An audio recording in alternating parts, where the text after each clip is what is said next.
የመንግስትን አገልግሎት አሰጣጥና አስተዳደር ስርዓቱን ውጤታማነት ለማሳደግ የሲቪል ሰርቪሱ ሪፎርም ላይ ትኩረት ሰጥቶ መስራት እንደሚገባ ተገልጿል። ለዜጎች ቀልጣፋና ውጤታማ አገልግሎት ለመስጠት በተጀመረው ሀገራዊ ሪፎርም መሰረት በአማራ ክልልም በተመረጡ ተቋማት ላይ ሪፎርሙን ተግባራዊ ለማድረግ እየተሰራ ነው ተብሏል። የመንግስት አገልግሎትና አስተዳደር ስርዓቱን ማሻሻያው በተወሰኑ ሴክተሮች ነው አሁን ተግባራዊ የሚደረገው።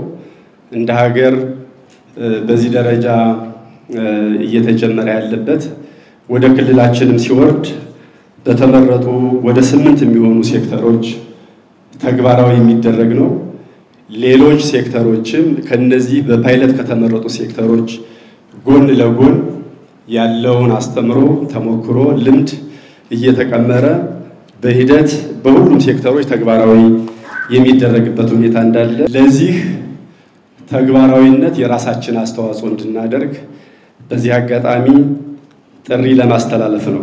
ሪፎርሙን ተግባራዊ ለማድረግ እየሰሩ ከሚገኙ ከተሞች መካከል አንዷ በሆነችው ባህር ዳር ከተማም የቅድመ ዝግጅት ስራው የተጀመረ ሲሆን ሲቪል ሰርቫንቱ በሪፎርሙ ላይ በቂ ግንዛቤ እንዲኖረው ለማስቻል የንቅናቄ መድረኮች እየተካሄዱ ነው። በመንግስት አገልግሎት ላይ የህብረተሰቡ ፍላጎት ፈጣን አገልግሎት ማግኘት ነው። ነገር ግን እሱ በጣም ሰፊ ተግዳሮቶች ያሉበት ነው። ይሄንን ዲጂታላይዝ በማድረግ ይሄንን በወቅቱ በፈጠረው ቴክኖሎጂ በመጠቀም ፈጣን አገልግሎት መስጠት ይሄ ሰርቪስ የሚባለውን ለባህር ዳር ከተማም ይሄንን መተግበር ፈጣን አገልግሎት መስጠት ተገቢ ስለሆነ ይሄ ንቅናቄ መድረክ የሚፈጥረው ነገር ቢኖር ምንድነው የሰው ኃይላችን ያነቃል። ለህብረተሰቡ አሁን ከሚፈልገው ልማት አኳያ ፈጣን አገልግሎት መስጠት የማይተካ ሚና ስላለው ይሄ ሪፎርም እስከታች ድረስ በንቅናቄ የሚተገበር ይሆናል ማለት ነው። በሪፎርሙ ውስጥ የሰው ኃይል አቅም ግንባታን ማሳደግና የተቋማትን አገልግሎት አሰጣጥ ማዘመን ትኩረት እንደሰጠውም ተነስቷል። ሲቪል ሰርቫንቱን ብቁ ለማድረግ እንግዲህ የተለያየ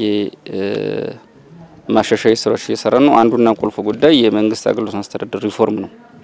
በዚህ ውስጥ የሰራተኞችን ብቃት ማሳደግ ነው። የመንግስት አገልግሎትን ለማሻሻል እንግዲህ አንደኛው ቁልፍ የምናሻሽልበት መንገድ አገልግሎትን ዲጂታል ማድረግ ነው፣ ዲጂታላይዝ ማድረግ ነው። በዚህ መንገድ ዲጂታል ሲደረግ አንደኛው ብልሹ አሰራርና የመልካም አስተዳደር ችግር እየፈታ ይሄዳል።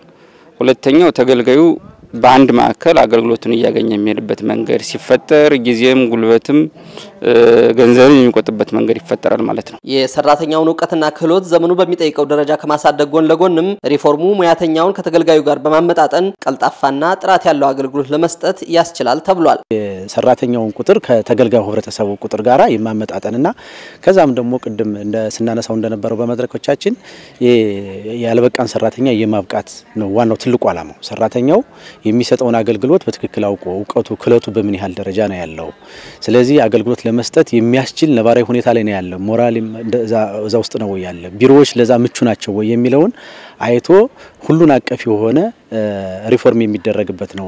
አደረጃጀት ላይ ሰራተኛና በተለይ ዘመናዊ ቴክኖሎጂን በመጠቀም በኩል ከወረቀት ንክኪ ሆኑ ስራዎችን በመስራት ለውጥ ያመጣል ተብሎ እንግዲህ ተግባር ምዕራፍ ላይ እየገባንበት ማለት ወደ ዝግጅት ምዕራፍ እየገባንበት ያለንበት ሁኔታ ነው ያለው። ሪፎርሙ ተቋማትን ለብልሹ አሰራር እያጋለጠ የሚገኘውን ሐሰተኛ የትምህርት ማስረጃ ለመከላከልና ቀጣይነት ያለው መፍትሄ ለመስጠት እንደሚያስችልም ተነግሯል። የሐሰተኛ ትምህርት ማስረጃ ሁለት መልክ ነው ያለው። አንደኛው የተቋማትን የመፈጸም አቅም በከፍተኛ ሁኔታ ያዳክማል። ብቁ ያልሆነ የሰው ኃይልና በየስራ ልምዱም የትምህርት ደረጃው በእውነተኛነት ያልተመሰረተ በመሆኑ የመፈጸም አቅም በከፍተኛ ሁኔታ ያዳክማል ማለት ነው። ሁለተኛው ደግሞ ሌላ የመልካም አስተዳደር ችግር ፈጥሯል ማለት ነው በራሱ። ምክንያቱም ሰው ሳይማር ከሆነ ቦታ ላይ ይቀመጣል።